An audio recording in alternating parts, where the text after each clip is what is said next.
ভারতের ঘরোয়া টি-20 টুর্নামেন্ট সৈয়দ মুস্তাক আলী ট্রফিতে নতুন ইতিহাসের জন্ম দিল দিল্লি। দলটির অধিনায়ক আয়ুষ বাদনী মণিপুরের বিপক্ষে টুর্নামেন্টের একটি ম্যাচে বোলিং করিয়েছেন তিনি সহ দলের সবাইকে। টি-20 ইতিহাসে এক ম্যাচে 9 জনের বেশি বোলিং করার ঘটনা এই প্রথম। প্রথমে ব্যাট করে দিল্লির বিপক্ষে 8 উইকেট হারিয়ে 120 রান করে মণিপুর। এক পর্যায়ে 41 রান তুলতে 6 উইকেট হারিয়ে বসেছিল দলটি। পরে সপ্তম উইকেট জুটিতে 52 রান যোগ করে দলের রান 100 পার করেন অধিনায়ক রেক্স সিং ও উইকেটকিপার ব্যাটার শাহ।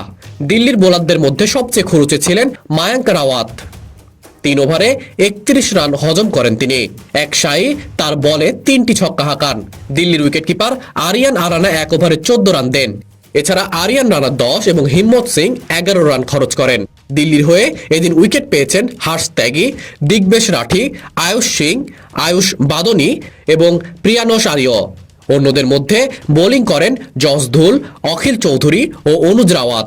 জবাব দিতে নেমে 9 বল বাকি থাকতে 4 উইকেটে জয় পায় দিল্লি। এর মধ্যে ওপেনিংয়ে নেমে অপরাজিত 59 রান করে দলকে জিতিয়ে মাঠ ছাড়েন জসধুল। এক পর্যায়ে 44 রানের মধ্যে 4 উইকেট হারিয়ে বসে দিল্লি।